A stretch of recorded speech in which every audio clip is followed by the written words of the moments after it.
What's going on, everybody? Welcome back to Torque Spec Garage. Got another how-to video for you today. If you guys remember the other day, I showed you the Skyline my buddy at work just bought. So today we're going to show you how to do an oil change on it. Like I said, it's the RB20 DET. So we just did some sketchy business to get it up off the ground because it is a little low and we didn't have ramps. So, but we'll get right to it. All right, guys. So like I said, right-hand drive, R32 GTS-T. We used our homemade ramps we had here at the shop. So first things first, we got it up there. We got the hood popped, just trying to make sure we got clearance and everything. We got the oil cap off to let the oil drain out easier. But should be pretty straightforward. Y'all know I normally work on Toyota, so working on Nissan makes me kind of sick. Ugh. Isn't that right, Topher? All right, guys, so Chris actually already broke the filter loose, but it is right here in a very super easy access spot. But he broke it loose, and of course, natural old Japan fashion, they put it right over the motor mounts and steering rack and everything. So we don't have a forma funnel, so we're just going to spill oil everywhere trying to get this filter off of here. But anyway, that's where your filter is. Get it pulled off. And then here we have Topher trying to decide what size socket he wants to get under there and strip the drain bolt with. 14. We got 14. There's 14 millimeter. All right, guys, so I just spun the filter off a little bit, just letting the oil drain out. Chris got under there and lined up a tote just so we could kind of guess where it was going to come out from. But we'll let that drain for a second. We'll get it pulled off and then get the drain bolt out. All right, guys, as far as filter for this, he went with an OEM Nissan filter, part number 15208-55Y0A. So always try to go OEM on these older cars. You don't have to, but I always do, and so does Chris, so just helps. All right, guys, so we got the filter pulled off. Make sure you clean that sealing surface really good. Make sure the old O-ring doesn't stay, and just obviously you want the new O-ring to seat as good as possible, so make sure you clean all that off. Chris has already done it, so we're going to get the new filter put on, and then we'll get on to step 46. Wee. Remember, guys, righty-tighty, lefty-loosey. Can't find it. You can't find the hole? No. Oh, my goodness. And if you guys didn't guess, I'm laying under the car watching him try to get this from the top of the car, because Nissan, like I said, really shafted you with that filter location. There it goes. Yeah, just nice and give it a nice little oomph at the end. That's all you need. Don't need too tight. Yeah, you see his knuckles turning white? That's how you know it's good. Alright, guys, so under the car now, like I said, drain bolt's 14 millimeter. Chris done broke it loose. Wait, hold on. Uh-oh. He's having something soft. Uh-oh. We're good. Here we go. Lefty loosey.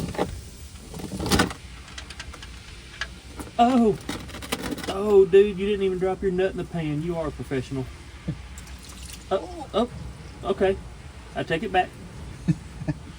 Don't stick your hand in it, ladies and gents. There you go. Yeah, there you go. Shake it a little more. There you go. Yeah, just be sure you shake it a lot, because that'll definitely get all the oil off. And then be sure you stick your rag in the stream of oil coming out. Oh, actually, it doesn't look that bad. Yeah, no, it was pretty. Looks pretty norm. All right, guys, and if you just go above and beyond and get the Nissan crush washers, here's the part number for the crush washer, 11026-JA00A. Replace your crush washers. Very important. Alright, guys, then once all the oil's finished draining out and leaking all over the parking lot, you just put your drain plug back in. Yeah, old Topher and tool holder got something in common. They love to spill oil all over the place. So, drain plug goes back in, righty-tighty. And the torque spec on this is only 18 foot-pounds, so not a lot. Just make sure your crush washer crushes and seats evenly.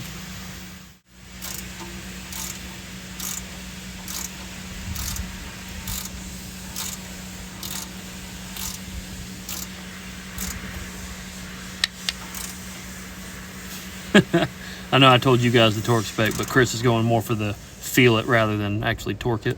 There it goes.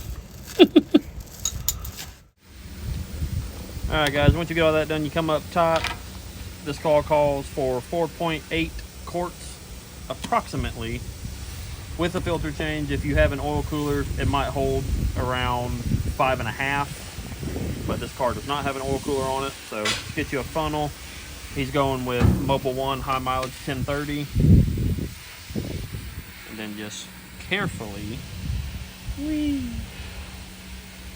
fill her up, you know what I mean? All right, guys, once you got it full, put your oil cap back on. Don't forget that step. Make a giant mess if not. Now we're going to start it up. Nah, not me. Now we're going to start it up, let it run for a minute. Then we're going to check dipstick like Chris is doing now without running it, because of course the oil pan's going to be full because it hasn't cycled any oil through it. How we looking, Chief? Looking good. Full? Yeah. Yeah. So damn clear you can't even fucking see the oil. Whoa, dude. My mom's gonna watch this. Watch your mouth. All right, guys, so there's the L and the H, and he's right in between where he's supposed to be. Good to go. Shoo! Top mount turbo kit coming soon.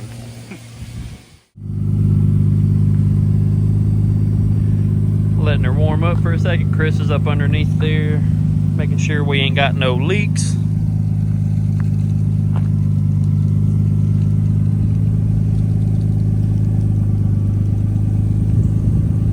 This thing sounds real good. Got a full Tomei exhaust.